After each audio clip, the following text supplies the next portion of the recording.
So this one is about the nature of vengeance.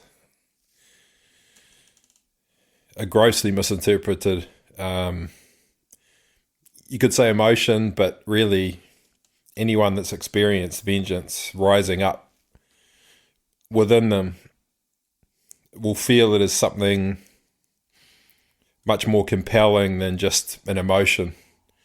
It's a call to action. In fact, I would place it closer in nature to inspiration than I would actual, a regular emotion. When I say regular emotion, no emotion is regular, but if you have an emotion, it just arises and you can experience it and observe it, understand its nature, and it comes, it goes, it passes. But vengeance, it arises and it's calling you to action. It's seeking resolution. And a lot of people would say the nature of it is it's that desire to get an eye for an eye. And it's exactly like that. It's exactly like that. And one of the issues around not understanding the nature of vengeance, one of the issues that arises in society is our approach to crime and restitution. Because our approach to crime is still very much based on vengeance. And another word you could use to interpret that is punishment. Because punishment is nothing more than vengeance. No matter how much you want to convince yourself that you're teaching someone a lesson, you're actually not teaching them a lesson. You're just trying to level the playing field through vengeance. But what's interesting about punishment is that there is a characteristic of it that feels like it wants to teach a lesson.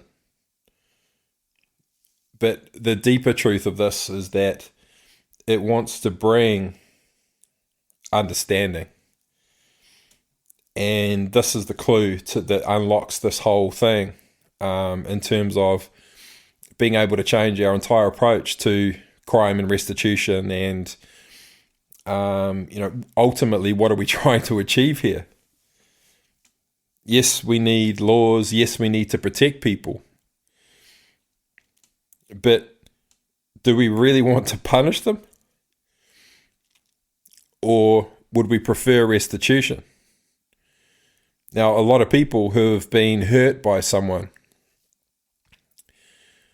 if they, if they've lost a loved one or someone that they love has been hurt by someone who's in prison,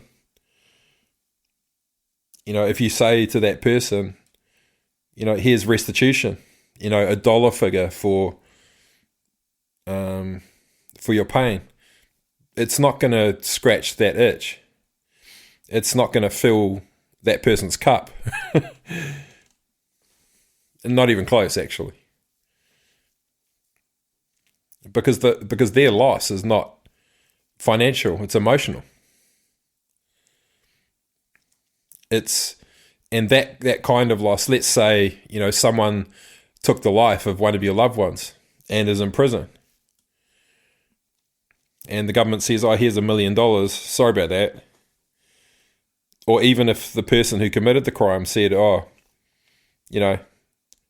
so I've liquidated all of my assets, here's $1 million. It's not going to do it. It's not going to do it. It's token, and it's nice, and it's better than nothing.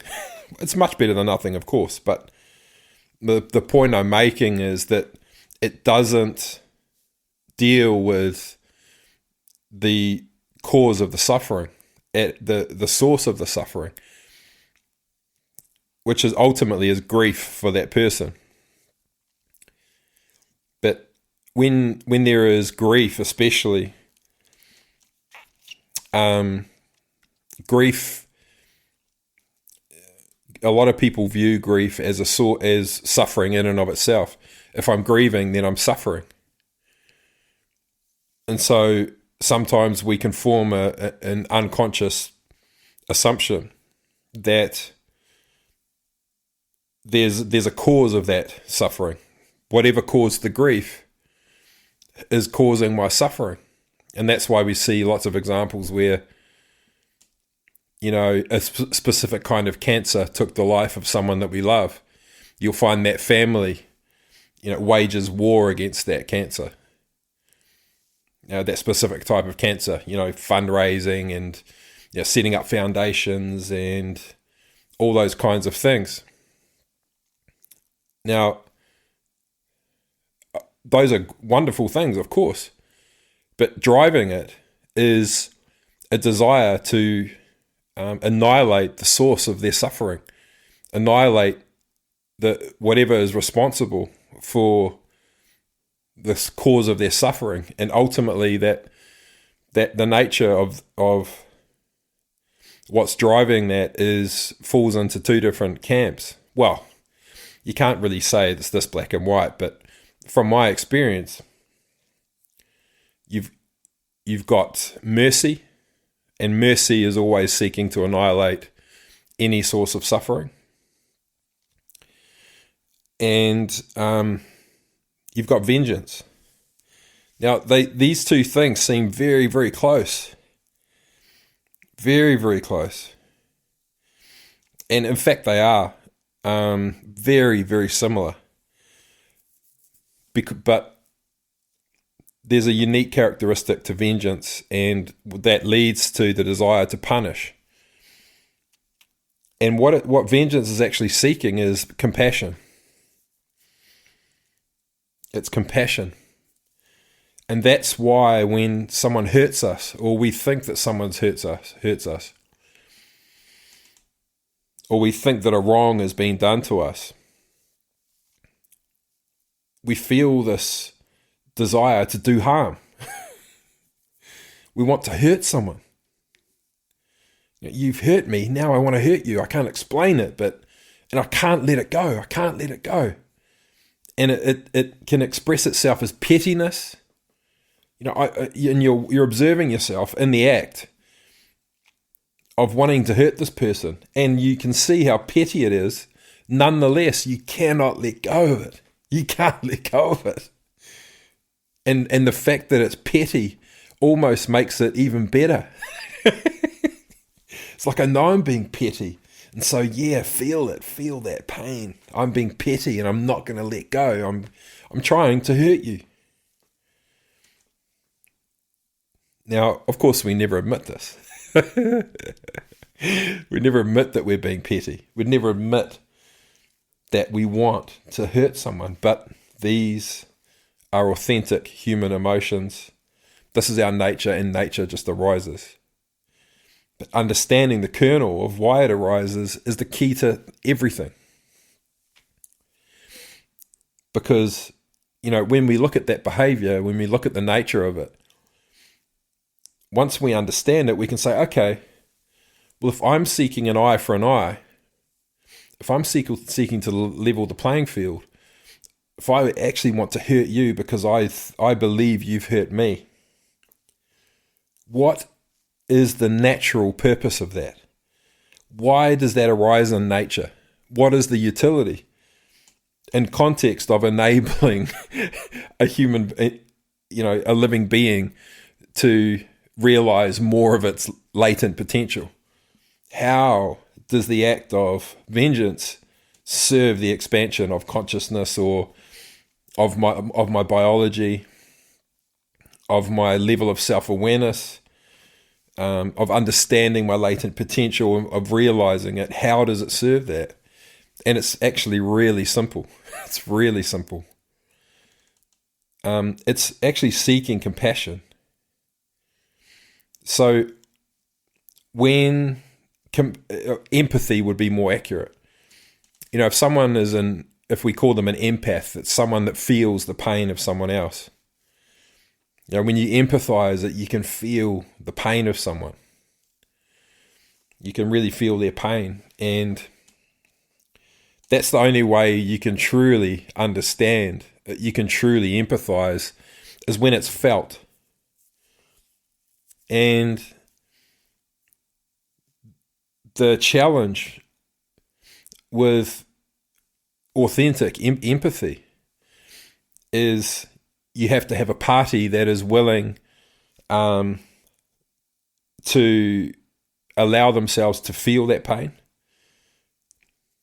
And in terms of, let's say someone has taken the life of someone that you love. So the person who's committed the crime has to be willing to allow themselves to feel your pain. And the person who is feeling the pain has to be able to be vulnerable enough to show that. Because you can repress emotions very easily. And so the huge challenge we have, because we're human beings, we're cells within a giant superorganism that's evolving eternally. And so everything is serving that purpose, the unfoldment of higher and higher potential of what we can become individually and collectively, of understanding and exploring our uniqueness, realizing the potential of a hybrid of all that uniqueness, interdependently creating and evolving and becoming more. That's the nature of our existence.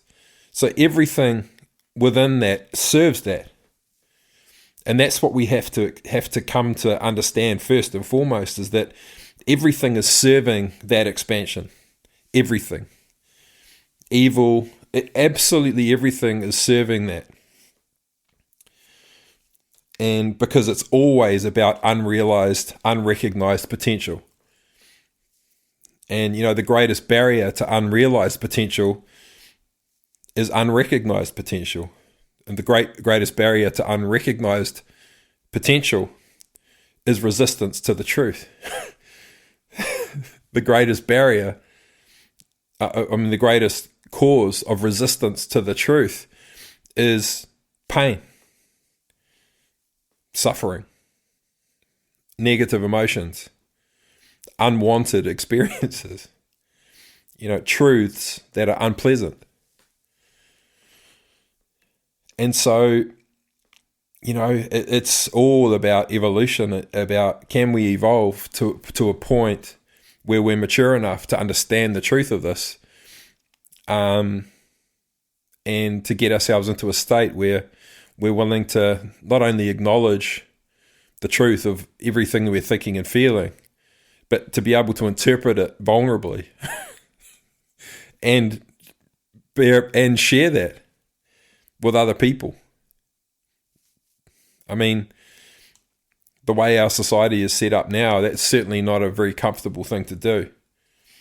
We still are terrified of our own emotions. We are terrified of our own emotions. We're so resistant to our nature. It's just unbelievable. We judge ourselves. We hate ourselves. We're trying to force ourselves to change against our nature. We're not working with our nature at all. We're trying to reject it in favor of this part of my nature. I'm trying to reject this part of my nature in favor of this part. But the reality is that I just don't understand that part of my nature. And when these pieces of the puzzle start falling into place and you start seeing the truth of who you are, and the deeper your own understanding of your own nature becomes, the more you begin to accept and understand and love yourself. The more you begin to forgive yourself for being evil, for being vengeful, for being petty, because you understand, this is my nature, and my nature just arises. I didn't understand. I couldn't feel that person's pain. I wasn't courageous enough to bare my soul. I couldn't interpret my emotions that well back then. Once you understand your own nature, you begin to forgive yourself for having a darker nature, which we all do, a shadow nature. So vengeance is trying to level the playing field. Because if the person who's feeling the pain is not willing to interpret it, access it, share it, so that it can be felt, then it will seek to be felt. So that part of your nature, as it arises, it's going to bash through and shatter any resistance to it being expressed, because it's holding back the unfoldment of latent potential. So whilst we're busy resisting that part of our nature, it's going, well, okay, well, I'm just going to barge straight through it. And it'll begin as pettiness. Or if we try and repress that desire to be vengeful, it'll just build and build. And it's like, you're trying to withhold this part of your nature. You're trying to repress it, and because you don't like it, you're judging yourself for it. You're blaming yourself for all these negative thoughts. I want to hurt this person.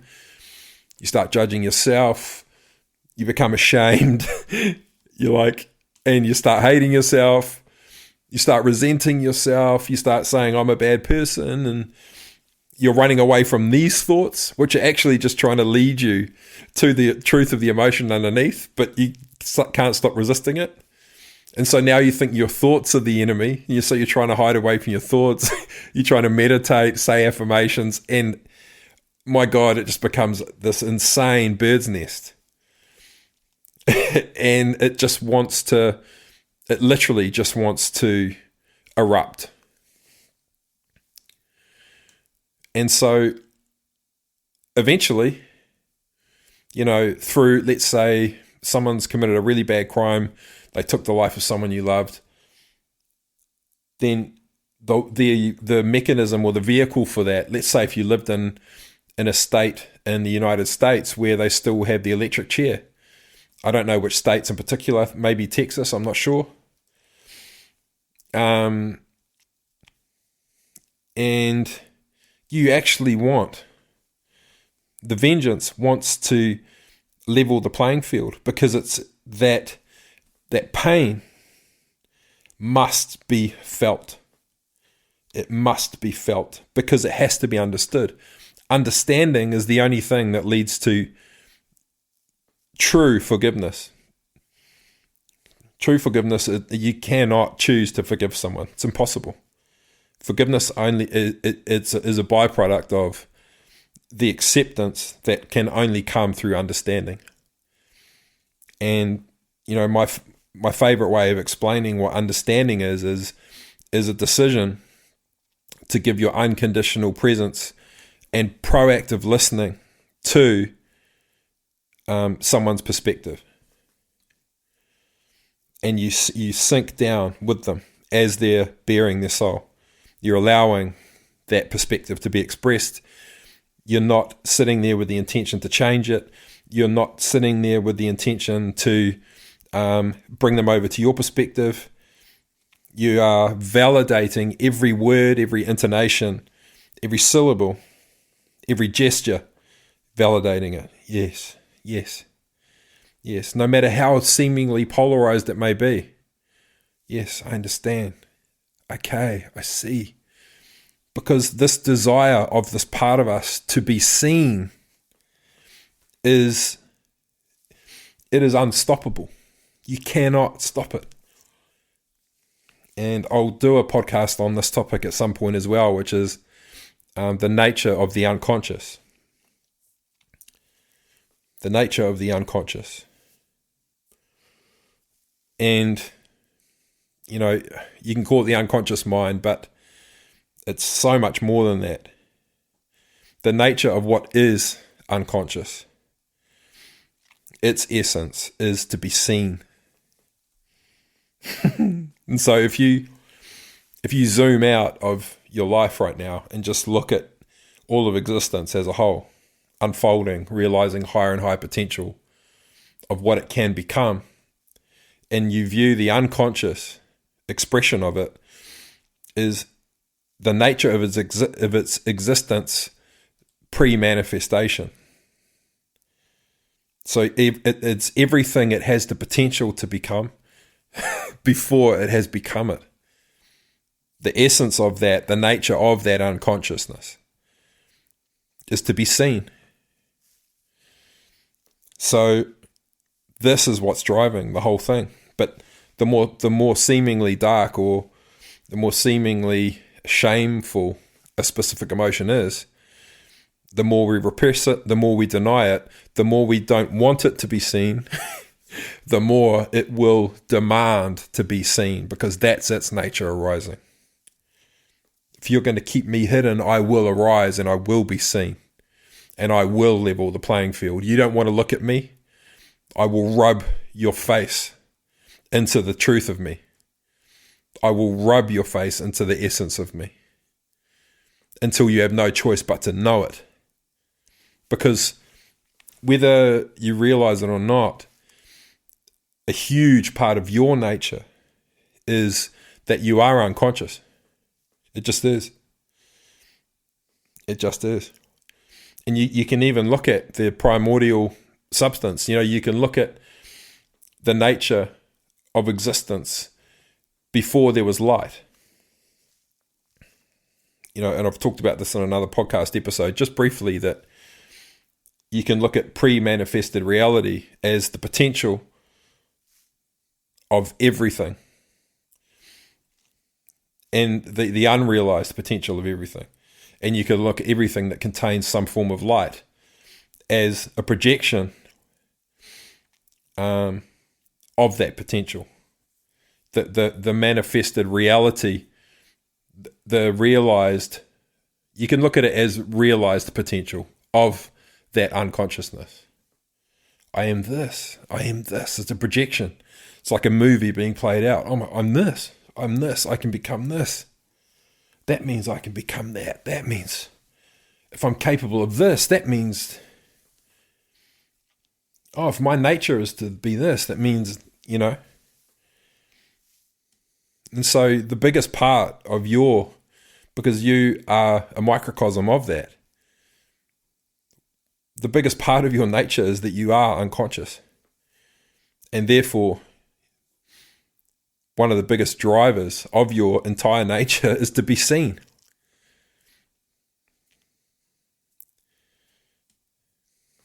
The moment it is seen, it has become, I am this. I am that. I am seen. I'm seeing myself. I'm seeing what I can become. I am that. I am that. Oh my God, I'm that. I'm that. And so resistance to seeing yourself, whether that part of your nature is that I am vengeful, I am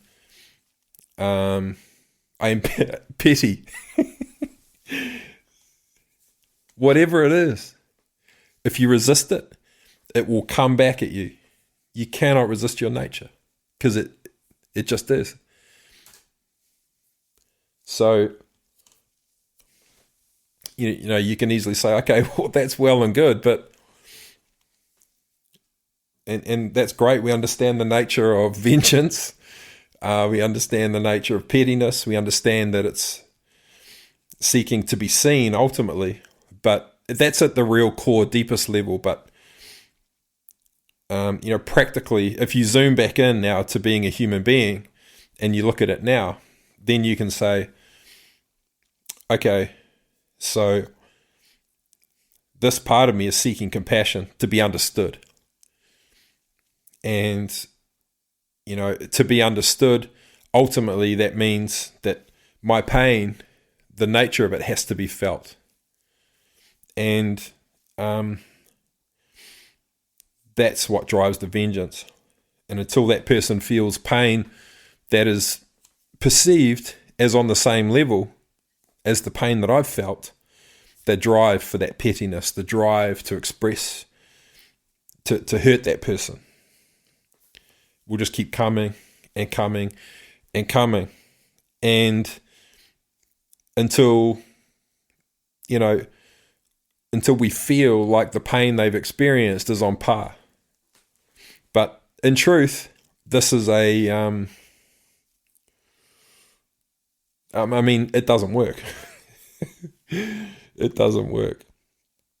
And in context of a society that wants to, be able to, of course we have to agree that this is what we want as a society, is to be evolved enough to be able to understand the nature of these things, but to zoom out and look at ourselves as a whole and to say, okay, we understand our nature is this. We understand that this feeling within this person arose because of this. We understand that the reason this person took the life of this person was because they're in pain. So how can we understand that pain? So it's until we can zoom out and look at the whole thing and bring understanding to everyone involved, that is the only way to reconcile the drive to level the playing field, the drive, feel my pain, understand my pain. But the only reason that vengeance is in place is because the understanding hasn't been expressed. I haven't bared my soul. I haven't shared my pain with you.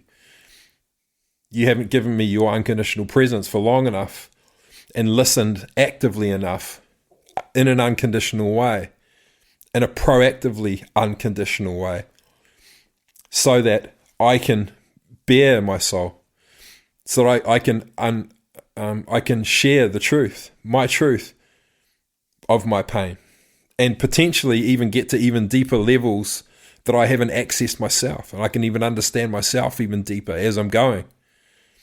And, I know from experience, when you're able to do this with another human being, whether it's someone you care about in a personal relationship, or whether it's actually in a meeting with a group of people related to business, who have objectives and things that they're trying to create and build and do in their lives, who are experiencing their form of pain that could be obstacles and barriers preventing them from realizing, the highest potential for them in the context of business. It's the same thing. Share your pain. Help me understand. And when you can get in business, if you can get two people who are polarized in their perspective to be unconditionally present enough with each other to share their perspective and their truth, so that both of those parties have authentic understanding of the other perspective, where it's been entirely validated, you begin to realize all of the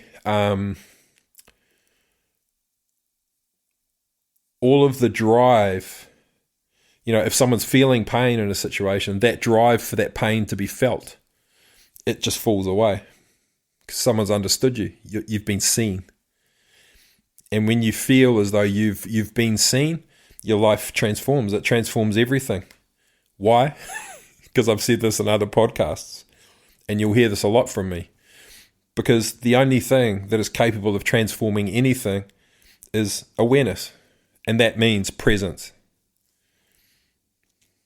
That means presence.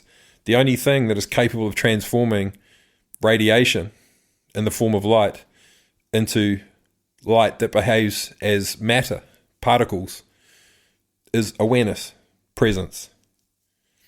That is the only thing that can change the state of energy. The only thing. So imagine a scenario where we're all living in a society where we govern ourselves at an individual level like this, where if we're feeling pain within ourselves, then we ask ourselves these questions. We give ourselves unconditional presence to understand our own perspective. We recognize there might be polarized aspects of ourselves that are totally at odds with each other. A part of us that wants to be incredibly successful, another part of us that is terrified of success. It could even be another part of us that is doesn't want to do any work, that doesn't want to be bound to one thing. And I mean, there could be 15, 20, hundreds of aspects of us that all have a different perspective. And all of those perspectives are entirely valid. And we have to be able to love ourselves enough to give every part of us holding a perspective our unconditional presence until that part of us is seen and therefore understood. Because once the perspective of everyone involved, every aspect of us involved, has been heard and understood, then what you find is the state has been transformed through the presence, through your unconditional presence. Your awareness has transformed the state of that energy. And your desire will trump everything. The authentic desire is what will remain, rather than a drive to do something that's actually in resistance to something else, rather than a drive to be petty because of unrealized emotion that I haven't brought my awareness to. Once you bring your awareness to all of these conflicted parts, it's almost like the sun burning off a cloud. But nothing really actually burns away. It's actually just brought into the light. And therefore the only thing that remains is the desire and your inherent nature to become more, and then you can just trust and follow that. Because when we've got fear in place, then we have an authentic impulse to go away in the other direction, to run away or to hide or to deceive or to any number of things in order to avoid that, in order to avoid the perceived outcome. But we're conditioned to believe that we have to have courage in the face of fear, but even that's not true. Even that's not true. Fear is generally, a lot of the time comes from uncertainty. And how do you negate uncertainty? With certainty. And so how do you create certainty? Unconditional presence. You shed light on what is unseen. Then you have certainty.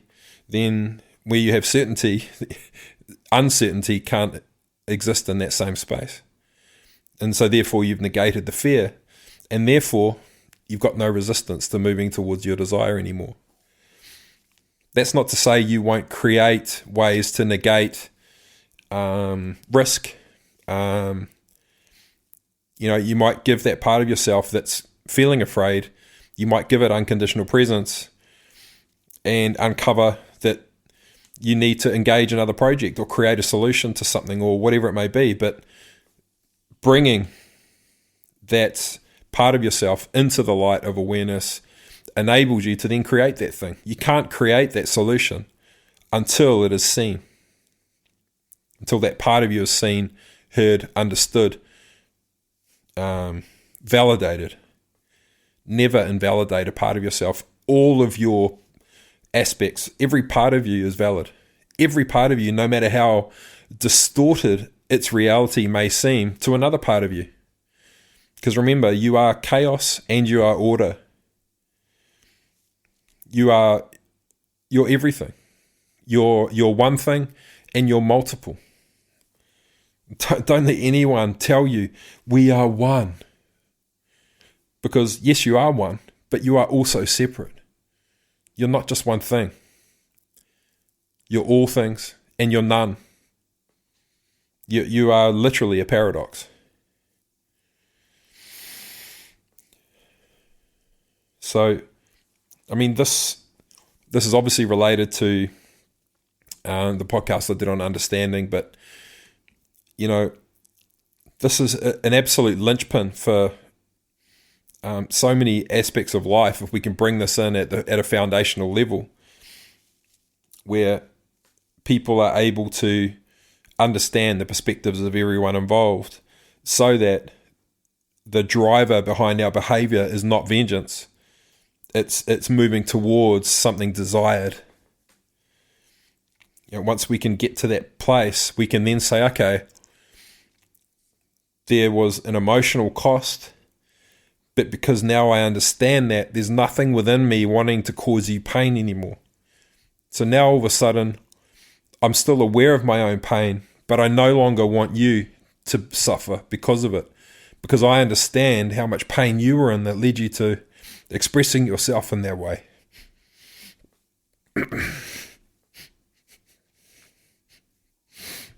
And all of a sudden I feel empathy for you. And, you know, for anyone that's listening to this that's suffered intense pain at the hands of someone else, like the scenario I'm giving you now, I know that you can't conceive of a moment where you could have compassion for the person who caused that suffering. And I get it. I totally understand. But I do want you to know that this is what's possible. This is what's possible. And so from that state of having, we call it reconciling. You know, our team, we do this all the time. We do it in business. I do it in my relationships with people that I'm really close to. And it's profound. The impact of it is profound. But once you've reconciled this emotional part of it, you don't have pettiness or vengeance or the seeking of pity, or none of that is driving it. Sorry, I should throw in there that when we seek pity, it's the same thing. We're seeking compassion for pain that we're experiencing that isn't understood, that hasn't been seen by the people around us. And so we're trying to expose that pain. And, you know, we can also give ourselves self-pity because we're not showing ourselves compassion, because we haven't given ourselves enough understanding. We haven't been unconditionally present enough with the part of ourself that we're repressing. We're invalidating it. We're ashamed of it. That's what self-pity is. And it's totally okay. It's okay to have self-pity. It's okay. It's nothing wrong. You know, we shame ourselves for having pity. No, it's a coping mechanism. It's nature. But once you understand it, you're equipped with new choices. And so what we can do then is we can then say, okay, what I want all of a sudden is now very obvious. And I don't want to cause that person pain. I actually, I don't want to do anything. I don't want to do anything. But maybe there was a financial cost as well. You know, maybe there was a court case. Maybe this person became depressed and needed care. You know, there could have been a lot of unintended consequences, physical consequences. And so there may be a financial cost. And so that's what we look at. Once the punishment has been negated, the desire to punish, to seek vengeance, once it's been negated, we can look at the actual cost. And that's when we can zoom out again and we can look at it holistically and say, what do we want as a species, as part of nature that's seeking to realize its highest potential? Is we want that person to be the person who was affected by the consequences of the crime. We want them to be in, if not the same position that they were before it happened, physically, mentally, emotionally, but probably better off, you know. And then we might say, okay, so is putting that person in prison to punish them, is that actually what we want? Or is there a way we can activate latent potential within that person, not only for them to be able to become more self-reliant, which is in fact helping them to negate some of the issues that caused them to create the crime in the first place, and then for this person to receive restitution as a percentage of whatever they generate, whatever they produce. And so that when that person's sentence is over, we've got a self-reliant human being going into society that knows they can step out of the doors. Well, it wouldn't be a prison as we know it now, obviously, but if we saw that person as a threat, whatever their healing path was, that the moment that their debt is repaid, the moment the restitution is, the moment they've been redeemed, ultimately, they step into society as someone who knows their value, who knows they can monetize that value, and can step out into the world knowing they can look after themselves, they can take care of themselves, they got confidence, they've had people around them backing them and helping them to realize their highest potential. And the result is that as a society, we've folded in around this person and said, help me understand you. Help me understand you. Including the person that you've hurt and the people around you. Help us understand you. We'll help you to understand yourself if there's deeper levels of understanding that have to come. And how can we tap into latent potential that exists so that you can reconcile with this person in the way that you authentically want to, because it's your nature. You just don't realize it yet. Now, that's my vision for an approach to crime and restitution. And, my hope is that, this resonates with people, anyone listening to this that's interested in this as a topic or as a project or is involved with it or just notices that they get a lot of thoughts about it. They have an unexplained curiosity in relation to it. Please send me an email. In a big part of what I do is I help people to activate latent potential in their lives so they can become self-reliant, turn their skills into multiple sources of revenue and income. And also, helping people to reconcile, trauma, conflict. And I would love to spawn a project in this space, even if it's just something small in the beginning. Just pilot something like where we start lobbying a government to say, hey, can we trial this with a group of people who have committed petty crimes? The key with things like this is that the mountain seems so high that we don't bother taking one step towards it. It's such a massive thing, crime and restitution. We look at the,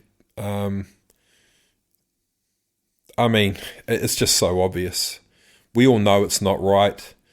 We understand that we want to punish people who hurt us. And it's not really until we understand these things and can reconcile them that we can begin to approach this in the way that that our nature really wants us to evolve towards. So if you want to start a dialogue, if you feel inspired to connect, just send an email. And who knows what could happen. Okay, so that's it for now. That's the nature of vengeance. Catch you soon. Cheers.